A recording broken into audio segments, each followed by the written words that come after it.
Welcome to Talking Heads on USA Global TV, starring the one and only wonderful Dr. JACALYN. It's a prestigious place where world-class influencers and experts meet, and where you'll find the most trusted advisors and coaches for all things in life and business.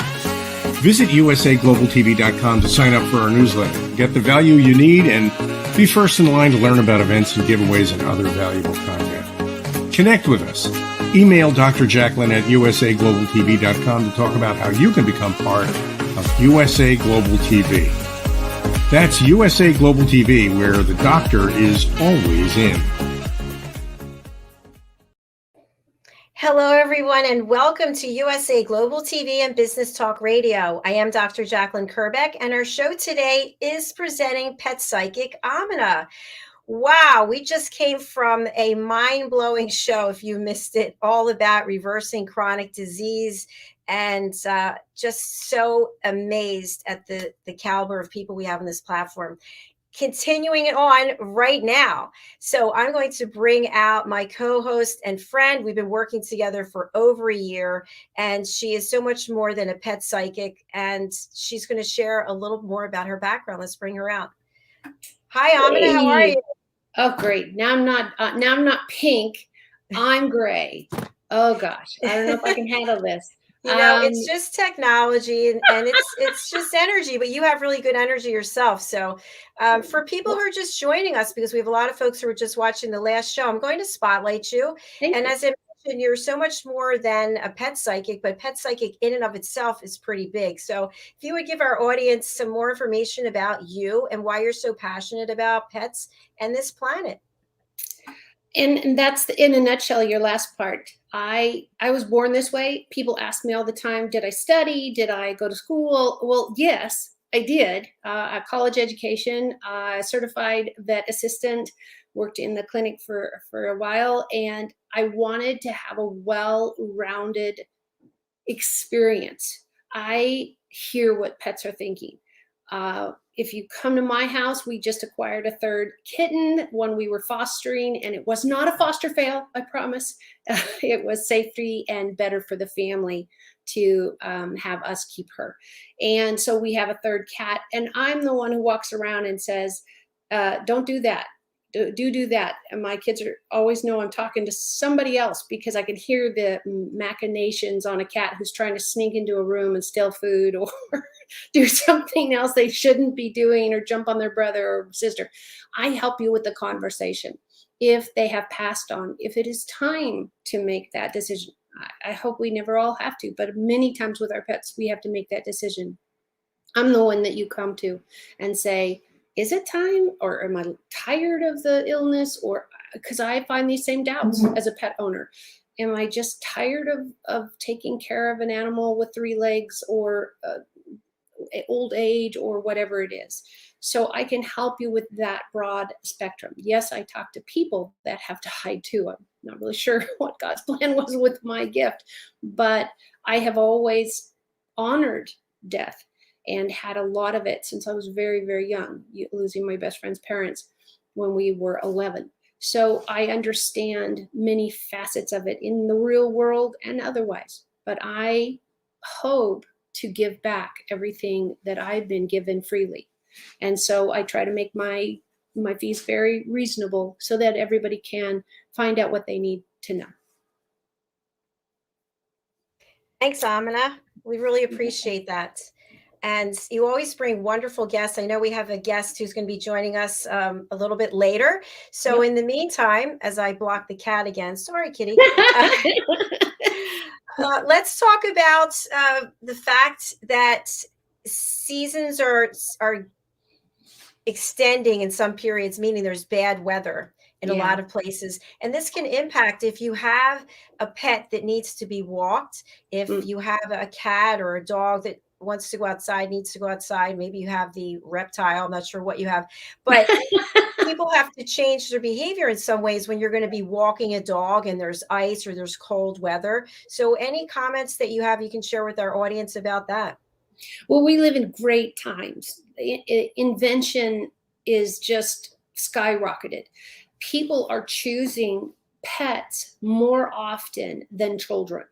And I just combined them both and that kind of stuff. But so many people my age and now the younger generation, my children, for example, have always talked about not having children of their own. And that's great if that's what they want to do. But a lot of people are choosing that. So they're choosing pets and they have those in there. Be sure that don't make the classic or unclassic mistakes of getting a pet because you're lonely.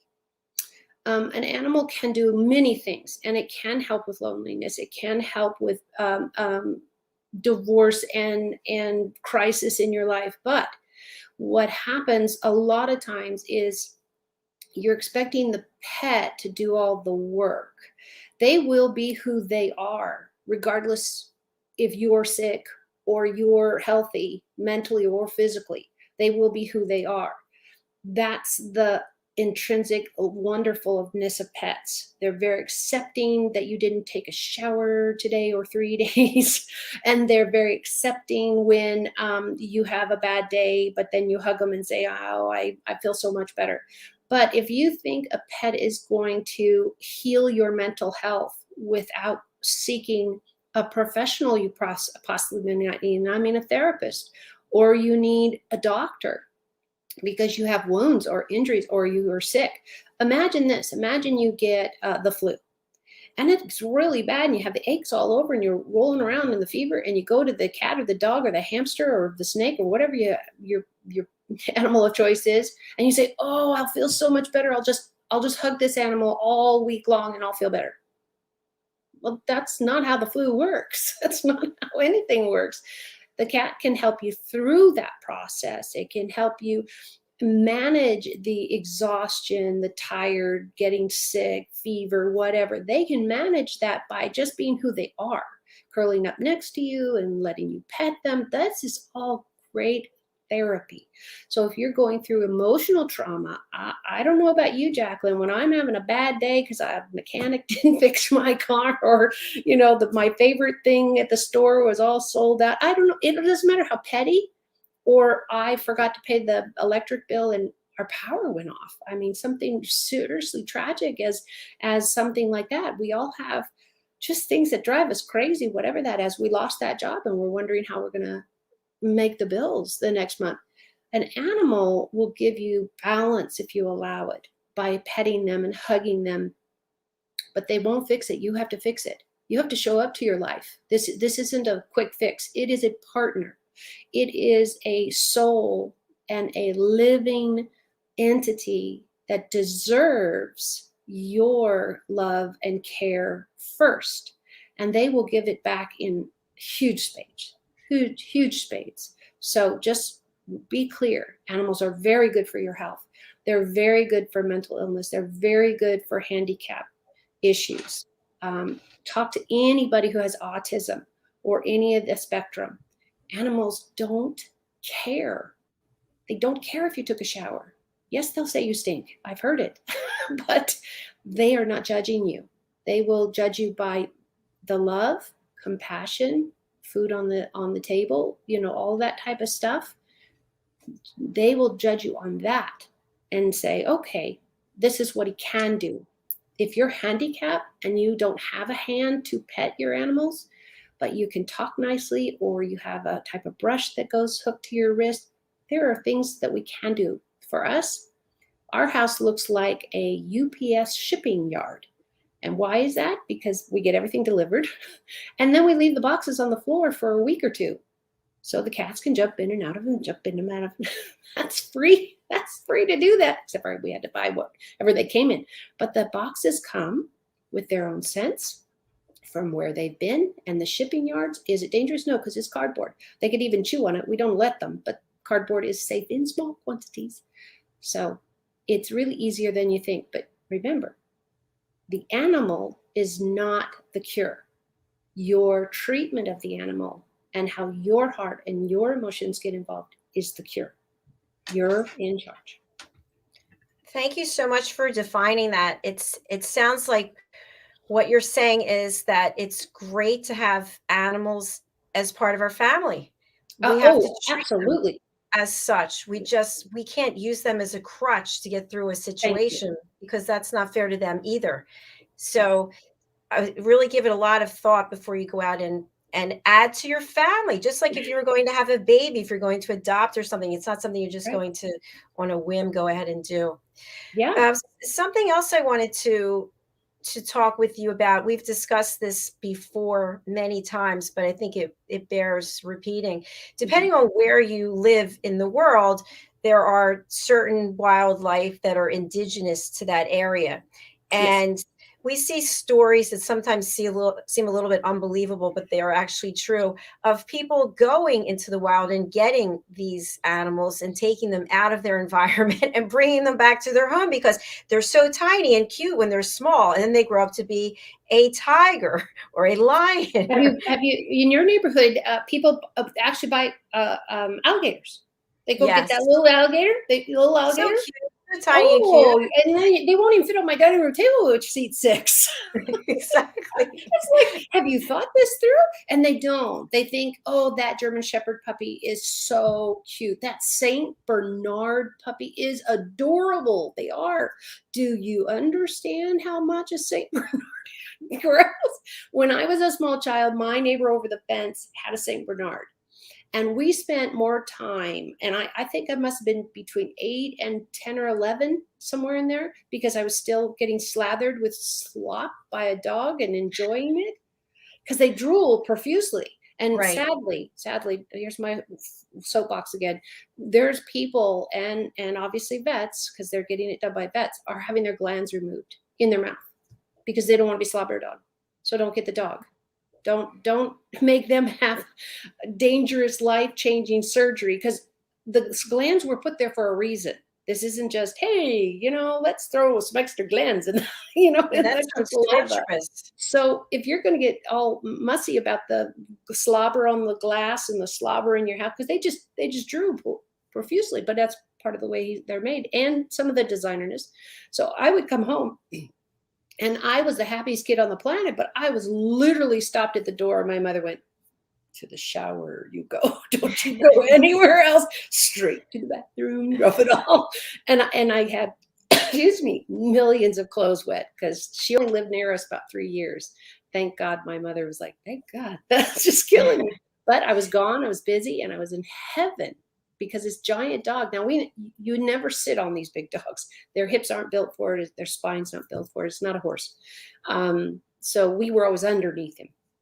Good for drooling. Really, Exactly. You're in the right place to catch that drool. But you also bring up something else, which I live in an area where there's a lot of older people, and there's a senior center, and it seems like many of these people have dogs, and they are either walking the dog themselves or with the caregiver.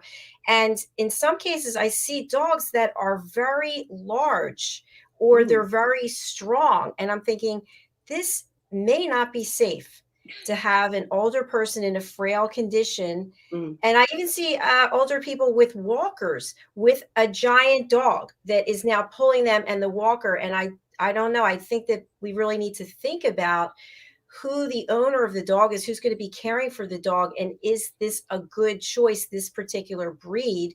Just like if you go hiking and you decide to bring back some kind of baby that's going to grow into. I have to tell you, somebody brought back a baby mountain lion, thinking that it was a kitty that got left in the forest. Oh my. And finally, neighborhood or somebody said, do you know what you have? And he's like, you have a mountain lion cub. No. And they called Fish and Wildlife, and they went, give that back. Now I have a question about that. So let's say that you do bring home a baby from something that lives in the wild. The fact that it's living with you, if you don't get arrested or fined, I'm just saying, take or that out. eaten. Or eaten. Is it possible that you can, based on research, domesticate the animal so that even though it has whatever genetic wiring, that will change, so it's now like a domesticated animal in the home? Well, let me give you the short and the truth is no. Domestication takes, I'm going to be conservative, at least 3 generations to be complete or really far in. depending on the animal. We had at the wildlife sanctuary I worked in, we had, because in California, you can't keep a wolf. You can't keep a purebred specifically, but there's a lot of half breeds. So they're 50-50 with a dog.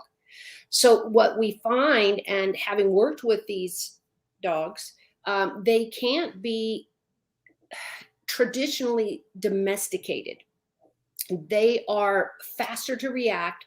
They're faster to have food acclaim issues, meaning they don't share well.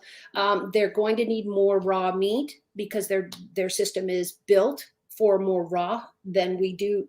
If you've looked at ingredients at pet food, it's got words I don't even know what they are.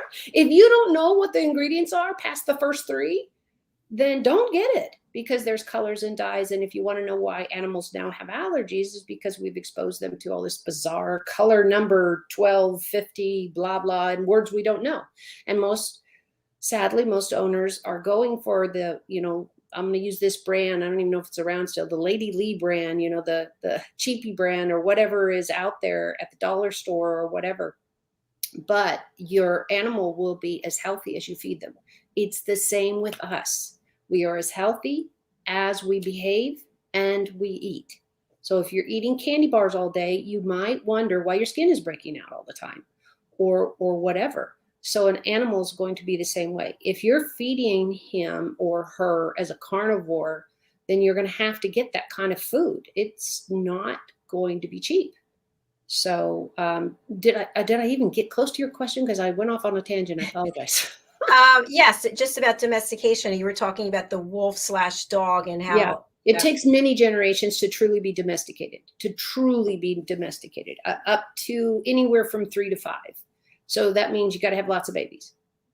Who's doing that? Well, somebody is. So obviously. So don't, if you don't have to, because I'm wondering where they got the first mom and dad.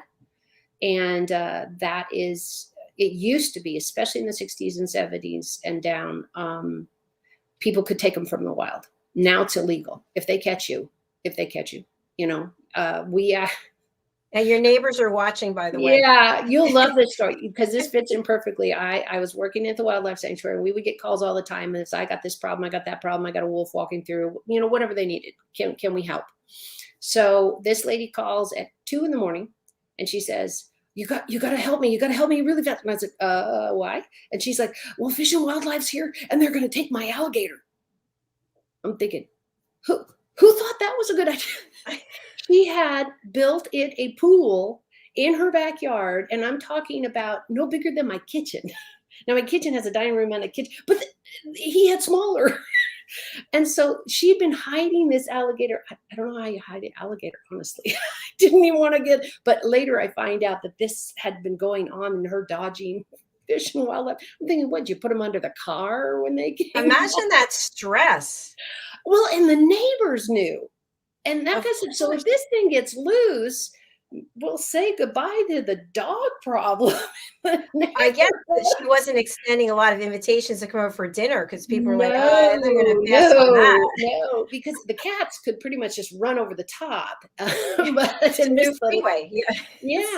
And jump over the tail. But those little house dogs, man, they don't got a chance because they'll go up and say, ooh, who are you? Doesn't matter. Bye-bye. Knows who you are. But it's illegal to have wildlife. Fish and Wildlife have very strong regulations. And with the mixed breeds, what we're talking about is a wolf and a dog. There's issues with that too. You'll have to look in. The rules change all the time. The laws change all the time. Let me be really specific. And I have been out of that industry now for 3 or 4 years. So it was something that we always, because I was on the ground floor, I was somebody who answered the phones and worked in the field. So I needed to know. I haven't kept up on that because you're the only one who's asked me in 5 years. I'm glad that I asked. Don't have alligators as pets. I promise. Their brain is this big. They don't love you the way you think they do. Just buy a stuffed one. It's just not a little little plushy one, not a real one that's stuffed. Exactly. And then your kitty cat, like a real kitty cat, can play with it and rip it up. And then you go back to the dollar store and buy another one.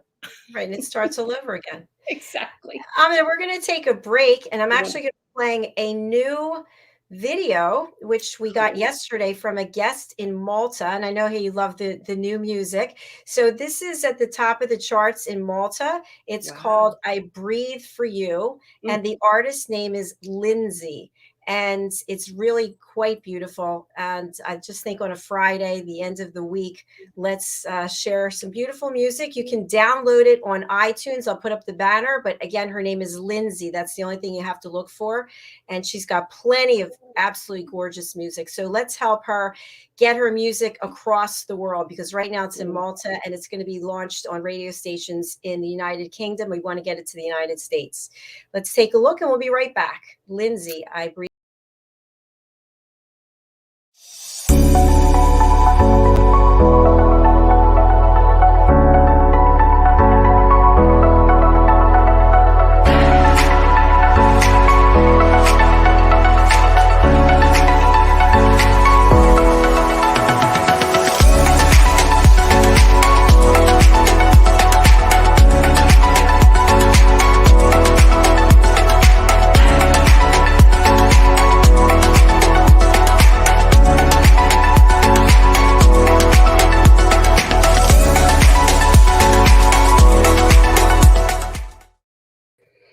Welcome back. That was Lindsay, Lyndsay. You can download her music over on iTunes. That was I Breathe for You.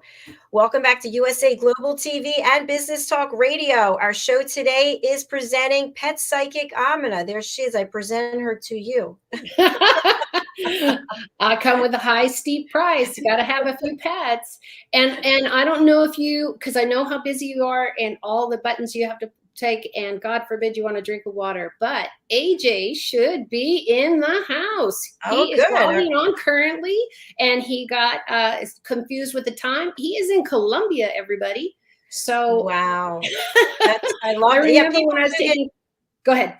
As I say, people do get confused with the time, because when you sign, this is for anybody who's looking to book on our show. When you go to our website, usaglobaltv.com, book your session, the times are in EST, Eastern Standard Time. So you have to translate it to whatever your time zone is, because we are an international platform. We are.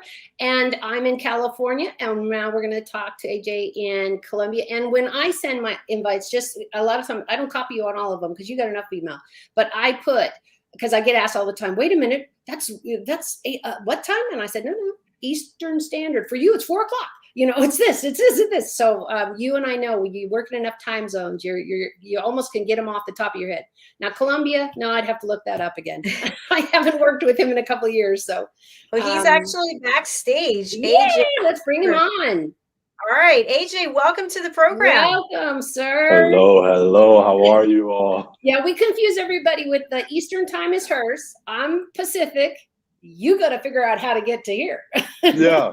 Are you Central Eastern time? So it's interesting during the, how do I put it? They don't do daylight savings in Colombia. So sometimes I'm Eastern and sometimes I'm Central. Okay. And that's why I left it to you, because I was like, I don't know. Yeah. So it's all types of things I have to work out on my calendar. And if I make one mistake, that is a mistake. Yeah. That's okay. We got to talk animals, and I do that so well. And AJ, I haven't gotten to speak to you in the year and a half or year, whatever it's been since I finished your course. And I have you're the only course I've ever taken besides college. And that was just because I was in a speaking competition team. And so we all did that type of thing.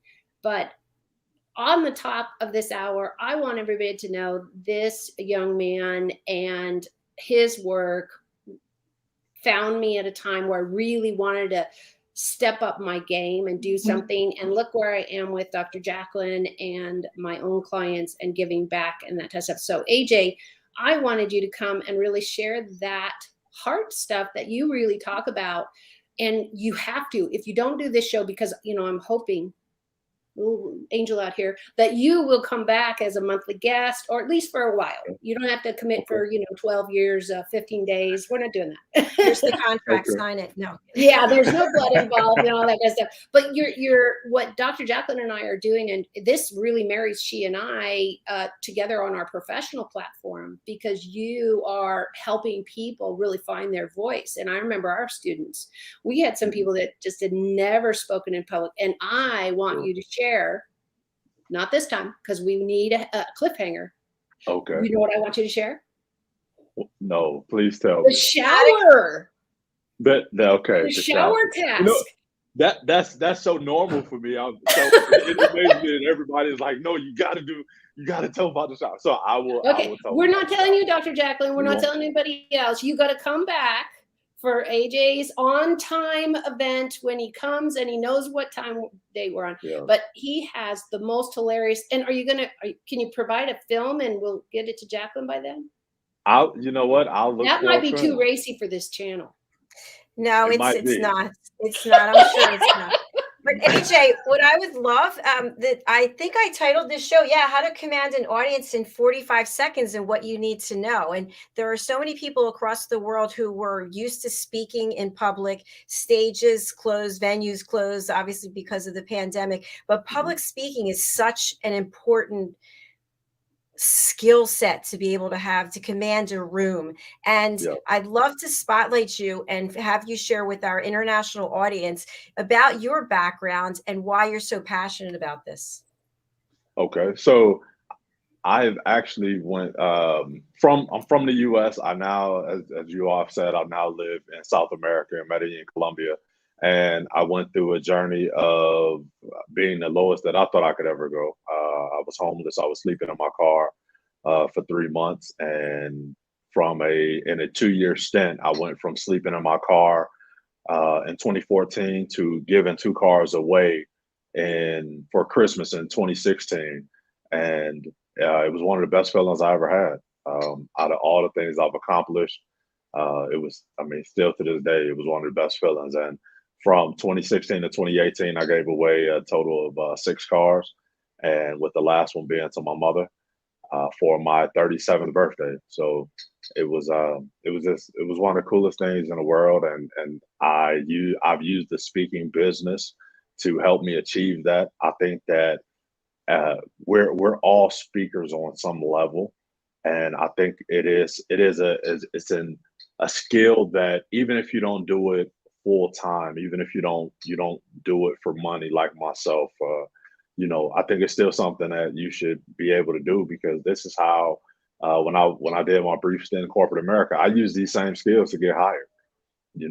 So we're in life, we're going to have to talk to someone. So knowing how to do that is very, I think it's necessary.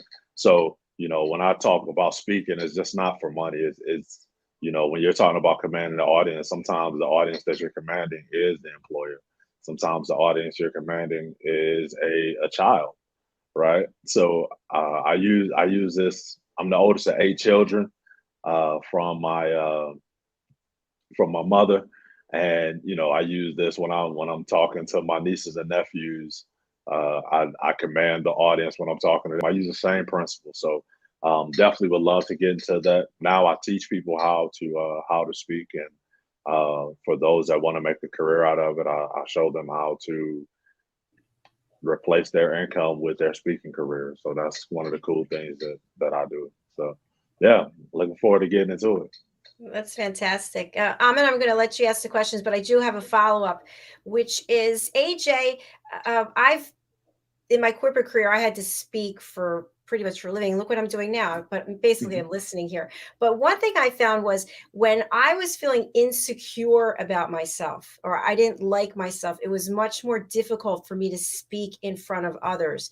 Have you ever found that there's it could just be me, but is there any kind of correlation to how you feel about yourself and how you come across as a presenter? Or is it possible to put the emotion aside and just learn the process and be on whenever somebody turns on the switch? And we've got the presenter, AJ, he's here right now. It's like, oh, okay, I'll present now.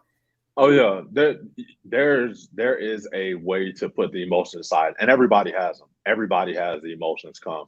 One of the things we have to realize is when we have those emotions is because we're thinking about ourselves. So that's the dead giveaway. Like for me, when I got started, and I would be nervous, and I'd be like, "Oh my god," and I'm like, "Well, you're thinking about you, right? It's about you." So then I Right. have to ask myself, what's more important, my pride or my purpose? I love Can you that. make a poster? Because I think we need a poster of that. I No, love no, that. honestly, seriously, because you nutshelled it. Because you remember how many people just in our class alone, they were really struggling shy. Yeah. I'm more gregarious and outgoing, and I've been speaking all my life. Jacqueline's been speaking for a great deal of her life. Hmm. So that was really great. I mean, this is why he teaches, because he's down to earth about you can come at any place you are in your life. Yeah. And we had everybody from people that didn't have a job to people who did have a job or doing something totally different, wanted to make the switch. Right. And shy as all get out. Yeah. And honestly, once you understand that it's, where my nerves are determines where who I'm thinking about is, then it goes away because once I start thinking about my audience, the nerves go away because I'm like, well, I'm here to serve you all. Like I'm not here for me, right? So yeah, that's one of the tell signs that I am thinking about me. And then how I release it is I start asking myself that question. What's more important, my purpose or my pride? I love And that. it's always my purpose. My purpose always wins. Like my pride has never won. Um, so yeah. Well, and who It's- wants to listen to the prideful one or the yeah. purpose one? You're in a room with, we're all three of us purpose people. Yeah. It's okay. I do a great deal of free stuff because I can help people who are homeless. I can help people who can't afford but they need their pets as Yeah. their crux, and they need to know that they can do it lovingly without costing a fortune, and where to go so for services. Jacqueline, you've offered these platforms and to move your business forward, but guess what? You chose things and people and musicians, even everybody that I have been lucky to meet on your platform, and they come from heart. So we're all donating our knowledge, our passion, and our service. So, but you, AJ, put it into 2 words. Wow. I wish I had a Yeah. pen and paper. Pride, purpose. Canva, where are you?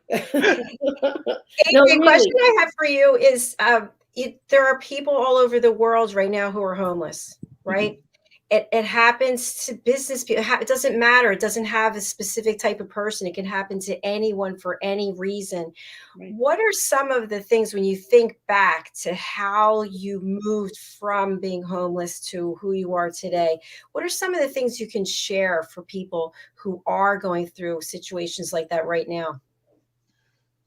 Well, one of the things when I was going through my homelessness time, you know, I learned from my mentor. He said, "Don't look at where you are, look from where you are," and that really helped me because you know, a lot of times it's so easy to get caught up in this is where I am, and that's all we focus on. And when as long as you're focused on where you are, then it's hard to get the energy to even go to a new place.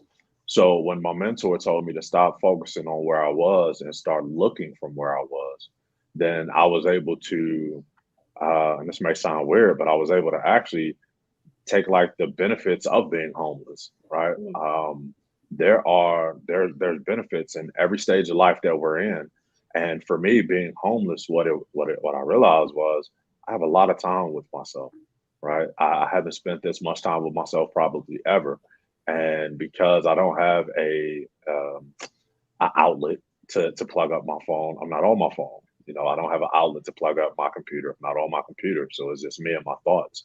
And I really connected with myself in my car, and I was able to ask myself a lot of tough questions, and I was able to have conversations with myself that I, you know, I'd never had before. And it's funny now, I haven't been homeless in 8 years, there are times where I miss that time that I had to myself, because I don't, it's too many distractions now.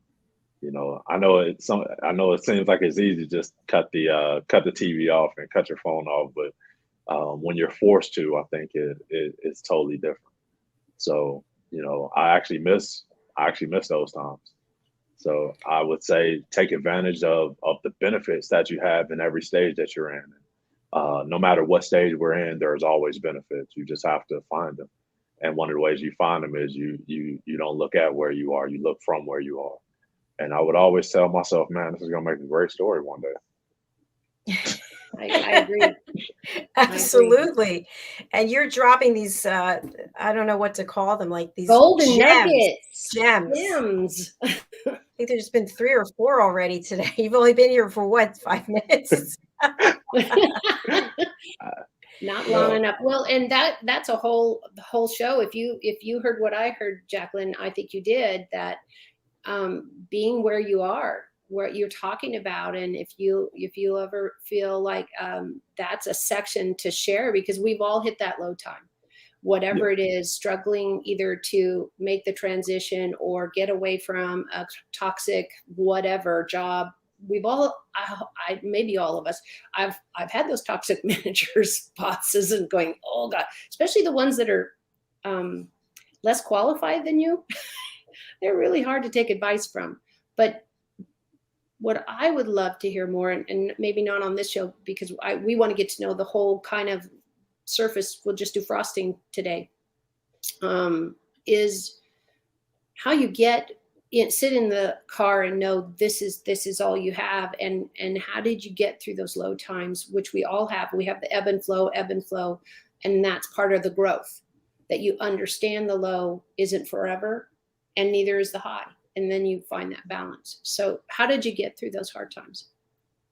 Well, when you're alone and you're asking yourself questions, you start to find out real quick that there's a lot. Well, I'll say me, because I don't know about everyone else.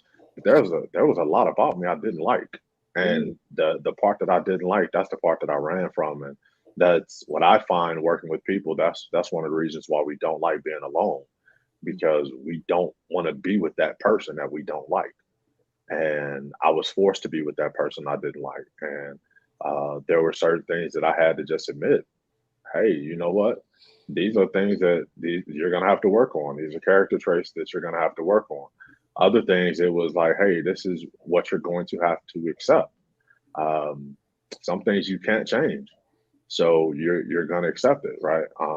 As I grow, I'm, even in my car, I realize that uh, I think when we're not at peace with ourselves, it's when our reality and our um, thought of what we wanted don't match.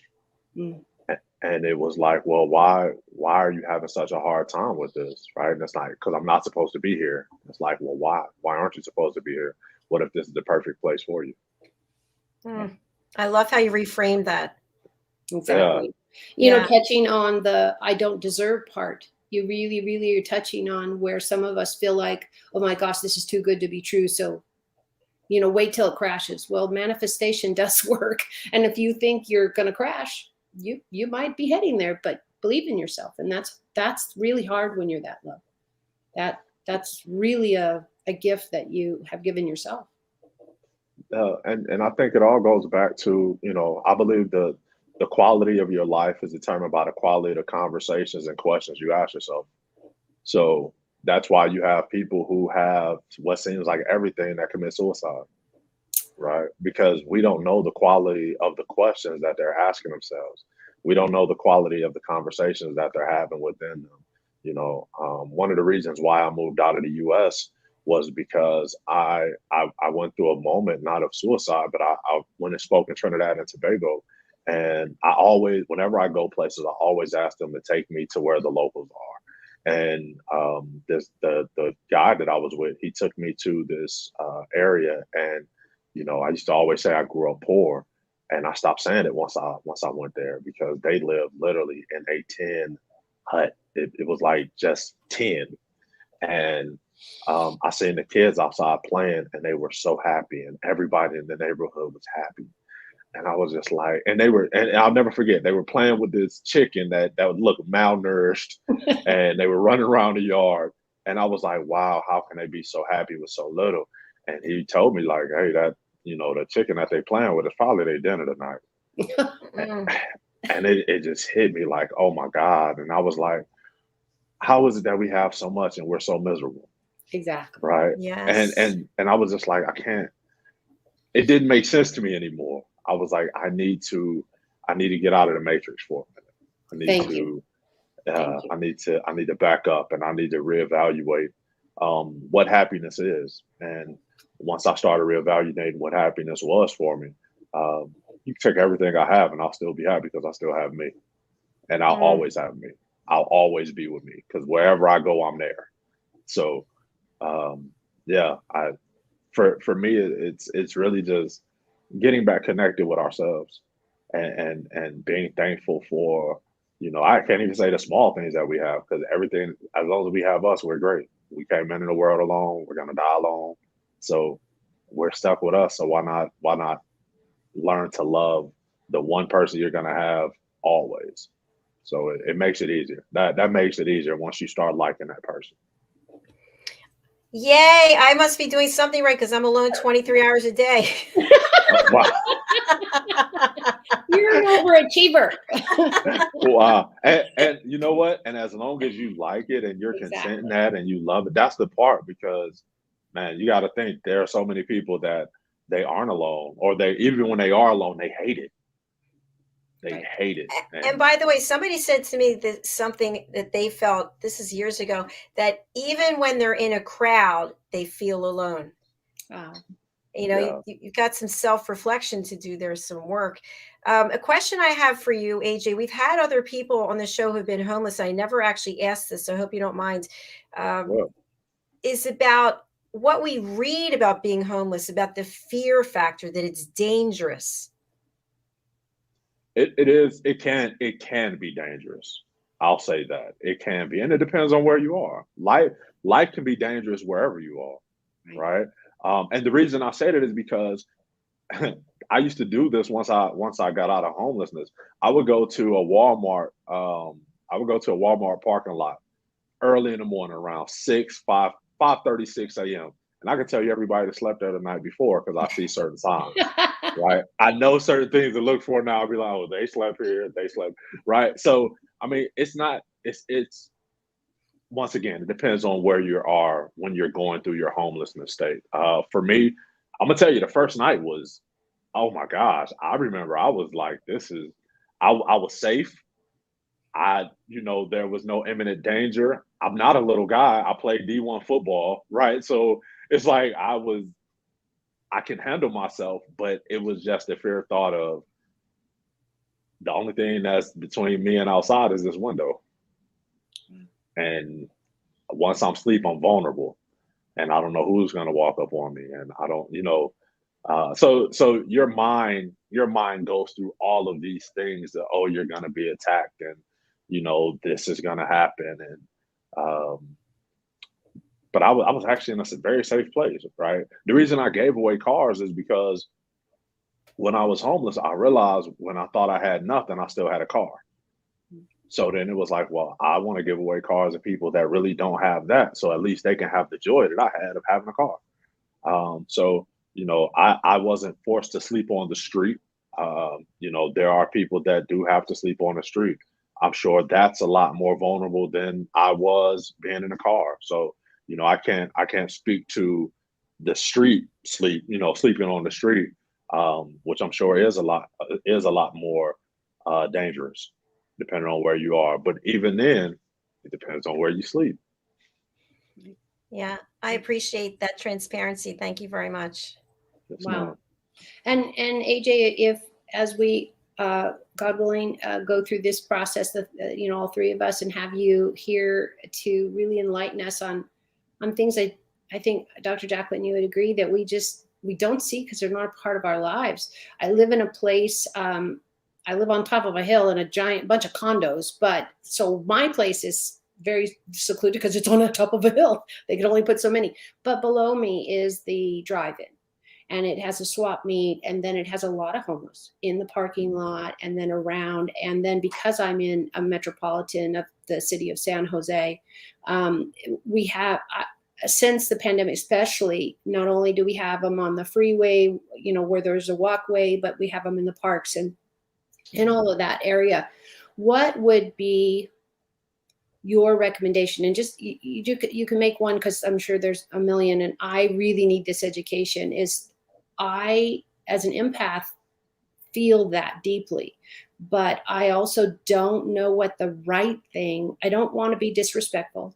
I don't want to be belittling them by doing something that is so inappropriate or something.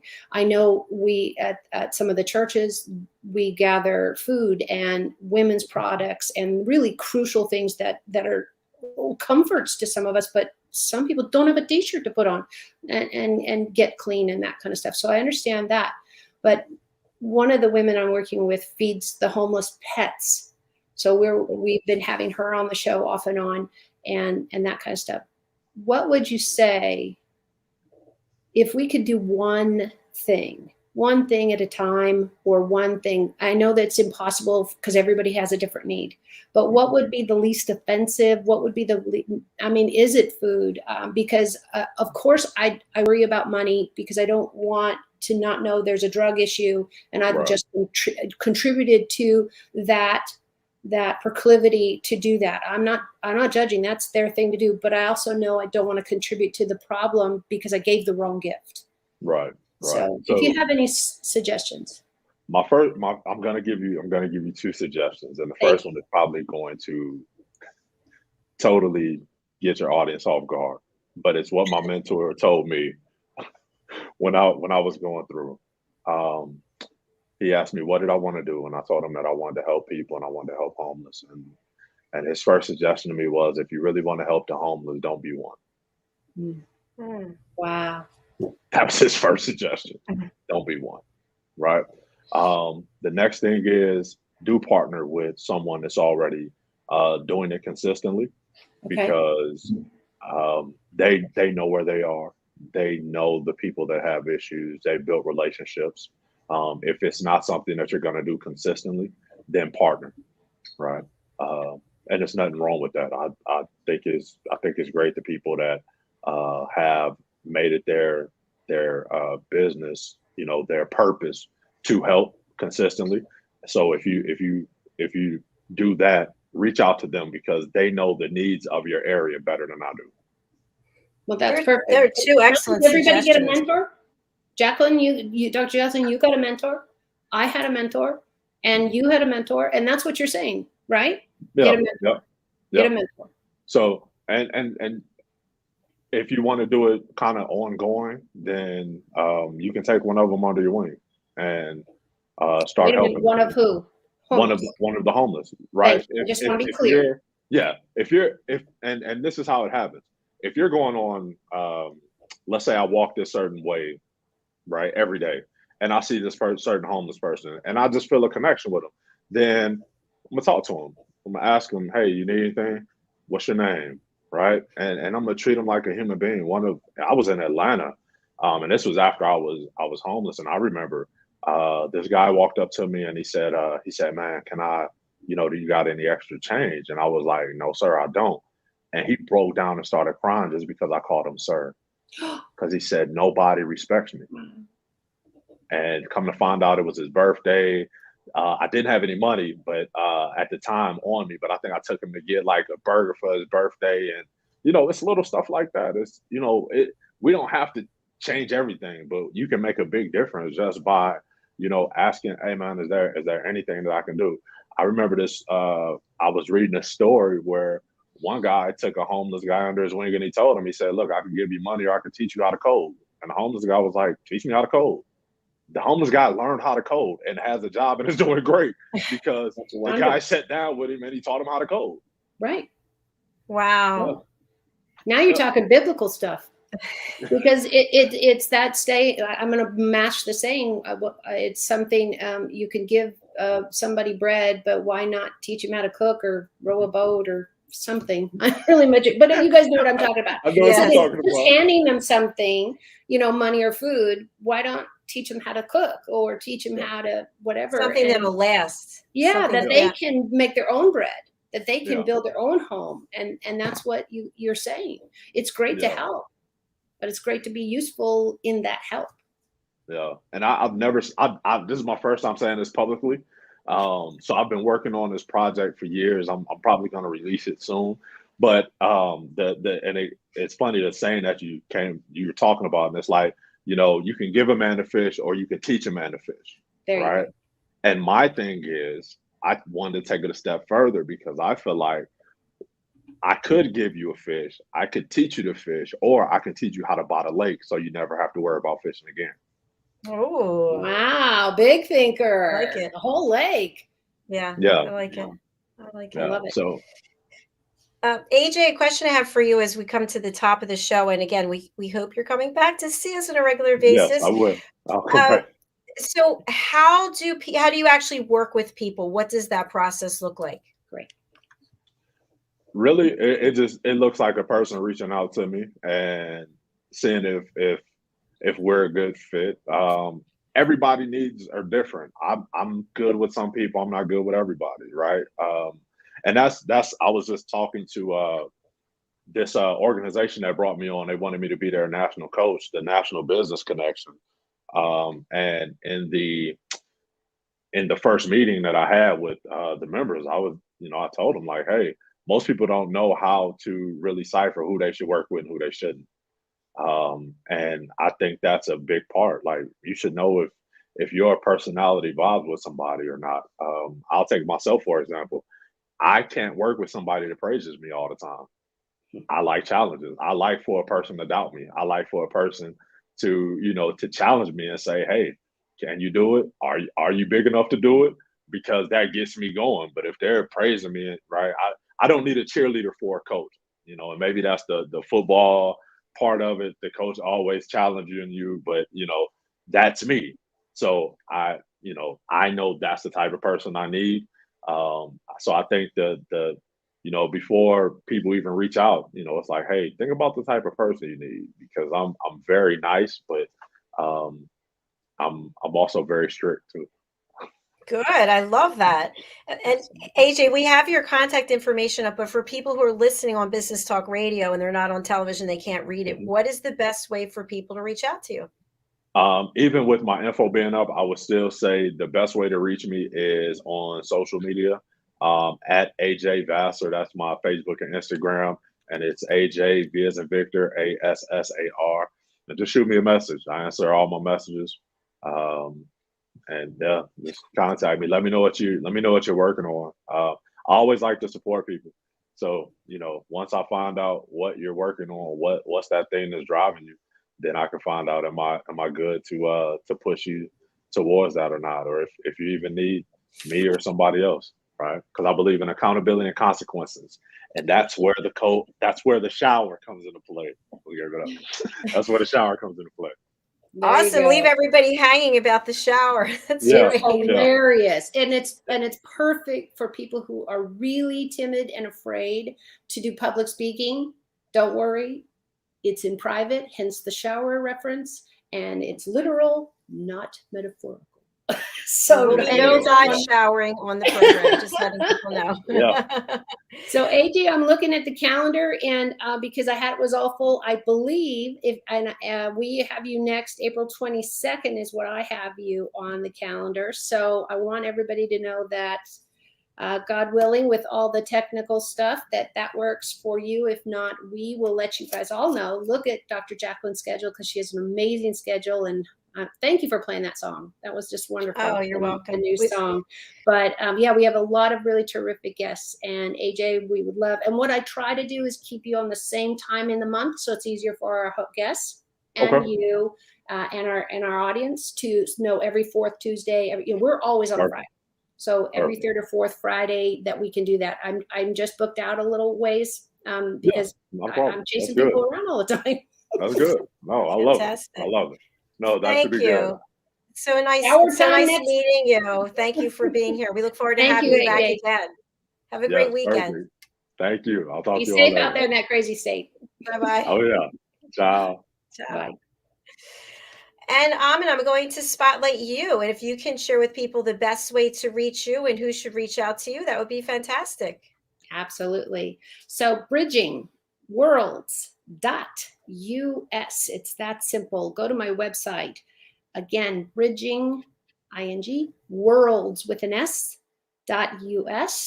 is my website. Everything you want to know about me, where my social media is. I try to educate and have a whole lot of fun. Animals are a whole lot of fun. And let you know about all these things that I'm doing as far as lives and what Dr. Jacalyn and I are doing. So please look me up there. If you need help, please look me up there. You'll see the cost and how to get a hold of me, that I can help you with your pet problems, living or past. And I'd be glad to help. Thank you so much, Amina. Have a beautiful weekend, and I look You forward to too. seeing Don't you work next too week. hard. All right. Thank you. Take care. Bye-bye.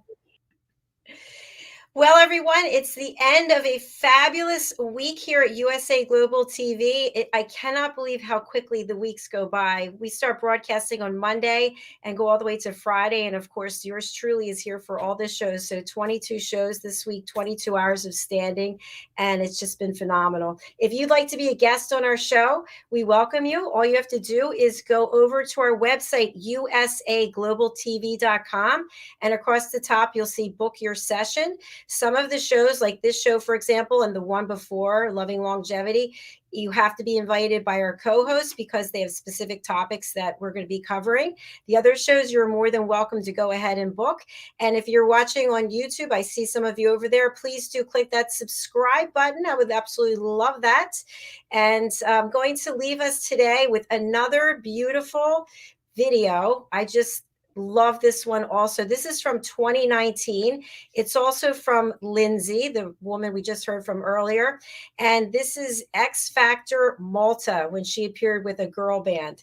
So enjoy this video, and I look forward to seeing you next week on Monday. Take care.